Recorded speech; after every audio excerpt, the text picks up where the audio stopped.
Hey, good morning, everybody. Okay, let's dive in here. Obviously, things did not happen the way I expected them yesterday. Would have expected this thing to work on down, find support in here, and this is May corn, and currently we are up 5.5 at 468 and 3/4. We did not get that action. We did not even test the low from would have been Tuesday.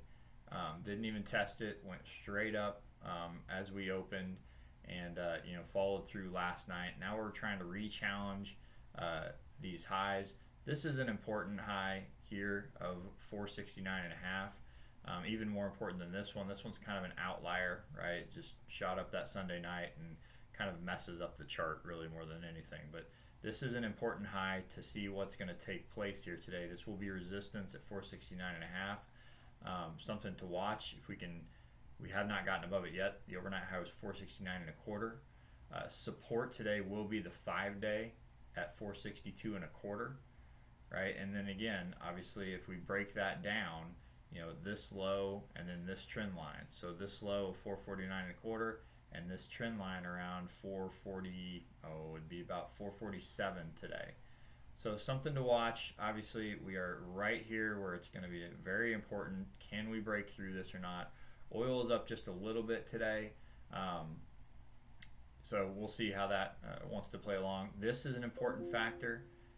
We had some divergence here.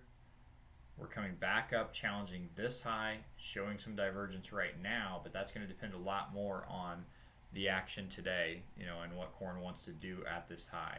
If you roll this over and you're negative today, or if you just maybe poke this high out but close below it and then have a negative day tomorrow, that is not going to look good. Volume's been kind of ho-hum here lately. This is suggesting near-term upside momentum, but like we saw yesterday, that only matters through the close, right? Because it did not take place yesterday. We did not get that lingering downside momentum, but this is suggesting the possibility of continued upside for the next few days. So this is important. We will see how we want to close today. Any negative day would make me nervous if I didn't have done what I wanted to do. And just remember, this is old crop. This is not new crop. Probably need to start looking a little bit more at the new crop on these videos too. I just want to try to keep them from not being too long. Maybe we'll do 2 separate videos, but a different scenario over there as well. Looking at soybeans, definitely weaker. Soybeans currently are up 4 1/4 at 1166. Have not even made it back up to the 5-day. Did not do what I suggested yesterday, right? Did not follow through. Did not get down to the 50-day. But same thing holds true here today. This 5-day, the 20-day here will be resistance at 1172. You also have the 10-day up here at 1178 and a quarter, but definitely weaker. I think that's pretty obvious when you're looking at these two charts. It's having a tough time getting back above this 38% retracement level that it dropped below earlier this week. So this still looks weak in my opinion. I think it's possible if you take out this low of the overnight 1157 that you're going to challenge these areas. Again, the main thing would be a close back below that 50-day 1145 and 5/8. That 1145 seems like a pretty key area here, with that low being there, with that being the 50% retracement level.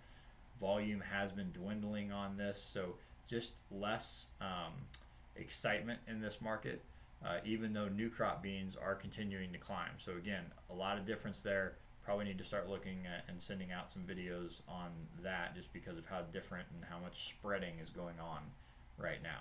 So this still looks weak to me.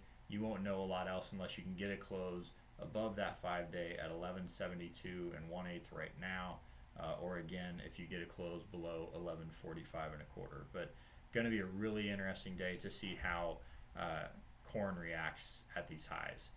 Wheat has been jumping up. That has been helpful. Not a lot of new information out the last couple of days. Just strong action, and we'll see if this is just a last minute gasp here before we have a bigger move lower to get ourselves a good setup for this summer. Because again, you're going to have to be careful. If this does continue up now, we have to start worrying about an early high in April or May. Doesn't mean we don't go to really good prices.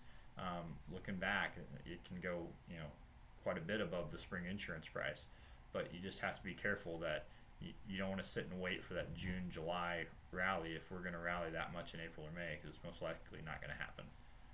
All right, we will see how the action takes place today. Everybody have a great day.